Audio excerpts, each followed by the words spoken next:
Hello दोस्तों।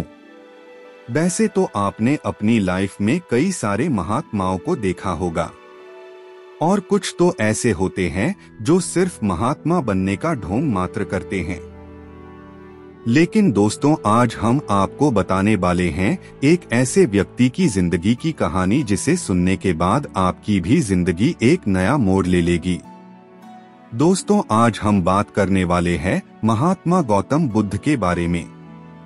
जी हाँ दोस्तों, वही गौतम बुद्ध जो कि अपने पूरे परिवार तथा समाज को छोड़ के ज्ञान की खोज में निकल गए थे और जिन्हें अंत में बिहार के एक जिले बोधगया में ज्ञान की प्राप्ति हुई थी।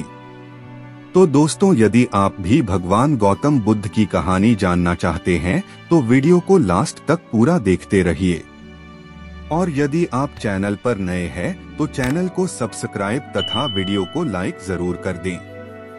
तो आइए दोस्तों, समय को ज्यादा जाया ना करते हुए वीडियो शुरू करते हैं। तो दोस्तों, सर्वप्रथम आपको बता दें कि भगवान बुद्ध के बचपन का नाम सिद्धार्थ था और इनके माता पिता का नाम राजा शुद्धोधन और महामाया था और उनकी माता का निधन बचपन में ही हो गया था। सिद्धार्थ की माता के निधन के बाद महामाया की बहन गौतमी ने इनका पालन किया था। इस कारण सिद्धार्थ का नाम सिद्धार्थ गौतम पड़ गया। दोस्तों, यदि इनके वैवाहिक जीवन की बात की जाए तो इनकी पत्नी का नाम यशोधरा था। दोस्तों, गौतम बुद्ध बचपन से विरक्त प्रकृति के व्यक्ति थे। उनके माता पिता ने एक ज्योतिषी से गौतम बुद्ध की कुंडली भी दिखवाई। बुद्ध के माता पिता ने हर प्रकार की सुविधाएं दी, बढ़िया महलों का निर्माण करवाया और हर प्रकार की सुविधाएं उपलब्ध करवाई ताकि बुद्ध का जीवन विरक्त न हो। परंतु गौतम बुद्ध जैसे ही थोड़े से किशोर अवस्था में पहुंचे तो उनके पिता ने उस समय की सबसे खूबसूरत स्त्री यशोधरा से गौतम बुद्ध की शादी करवा दी।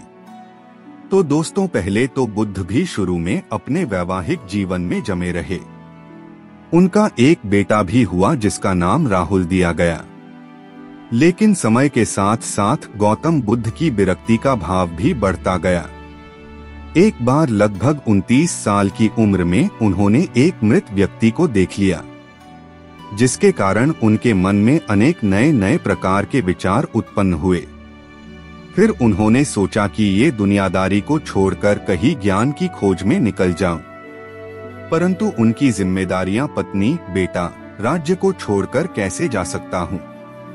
लेकिन उन्होंने एक दिन फैसला किया और बिना किसी को बताए आधी रात को अपना सब कुछ छोड़कर चले गए, जिसके कारण उनकी पत्नी यशोधरा को बहुत बुरा लगा कि बुद्ध गए तो गए, परंतु बिना बताए क्यों चले गए। दोस्तों, आपको बता दें कि गौतम बुद्ध की पत्नी यशोधरा बहुत ही सरल स्वभाव की थी, जिसके लिए वह अपनी सखी से कहती है कि बुद्ध मुझे बिना बताए क्यों चले गए, बताकर जाते। क्या इस अच्छे काम में जाने से उन्हें रोकती क्या, कहकर अपने दर्द बताती है।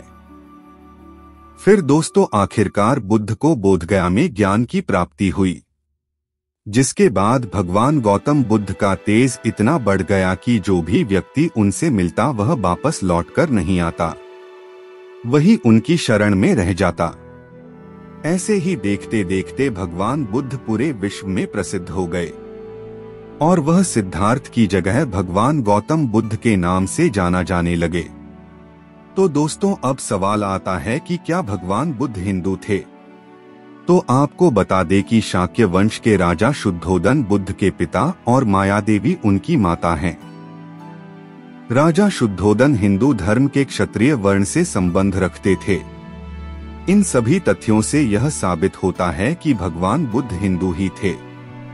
इनका जन्म लुम्बिनी में 563 ईसा पूर्व इक्ष्वाकु वंशीय क्षत्रिय शाक्य कुल के राजा शुद्धोधन के घर में हुआ था।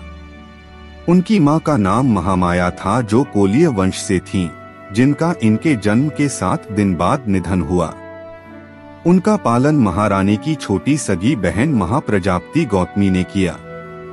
दोस्तों, यदि इनकी शिक्षा पर प्रकाश डाला जाए तो सिद्धार्थ ने गुरु विश्वामित्र के पास वेद और उपनिषद को तो पढ़ा ही, राजकाज और युद्ध विद्या की भी शिक्षा ली।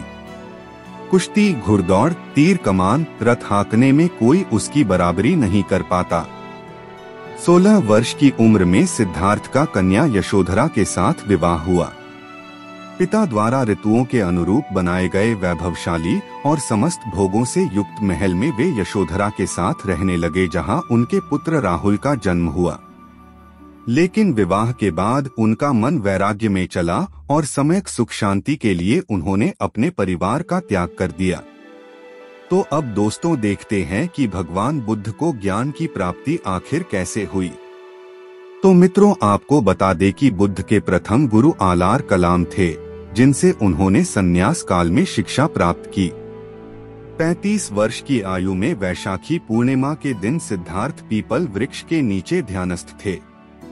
बुद्ध ने बोधगया में निरंजना नदी के तट पर कठोर तपस्या की तथा सुजाता नामक लड़की के हाथों खीर खाकर उपवास तोड़ा।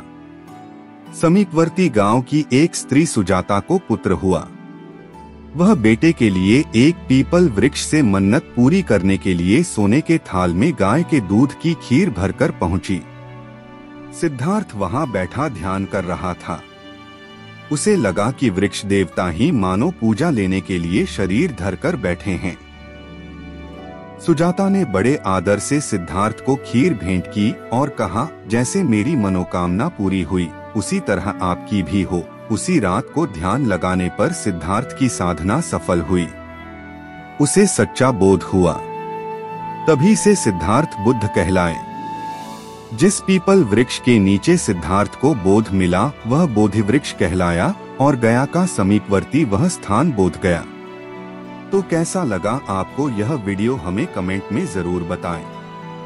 यदि वीडियो से आपको कोई ज्ञान मिला हो तो वीडियो को एक लाइक जरूर कर दें। और यदि आप चैनल पर नए हैं तो चैनल को सब्सक्राइब करना बिल्कुल ना भूलें।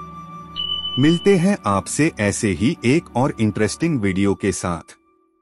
तब तक के लिए धन्यवाद।